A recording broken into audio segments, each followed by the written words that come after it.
These are pens, THESE, these are pens, এগুলি pen বা কলম বলে অনেকে, এগুলি পেন।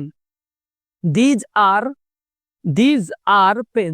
তো যেখানে আমরা আর বলবো এটা হচ্ছে একটা প্রেজেন্ট শব্দ, অর্থাৎ এখনই সেগুলো কলম। আপনি এগুলো একটা দোকানে, আপনার বইয়ের দোকান আছে, আপনি সেখানে বলছেন these are pens, these are markers, these are rules, হ্যাঁ, দিজ আর পেন্সিলস, এইভাবে আমরা বলছি। These are pencils, these are copies, এভাবে আমরা কথা বলছি। এগুলি কপি, এগুলি খাতা, এগুলো অমুক, এগুলো these are wing pens, these are Goldex pens, these are Classmate copies, এভাবে আমরা একটা দোকানে বোঝানোর চেষ্টা করছি।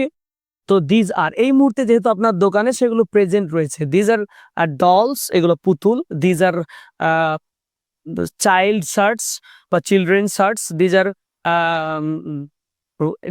These are costly dresses. এরকম আমরা কিন্তু একের পর এক বলছি যে এগুলো দামি।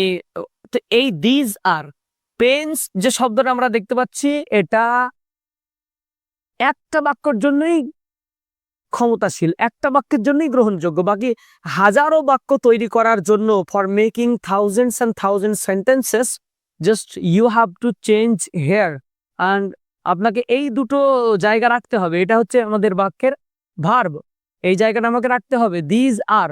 তো এগুলি আসলে আর মানে হয়, এগুলি হয়। পেন মানে পেন, এগুলি হয় পেন।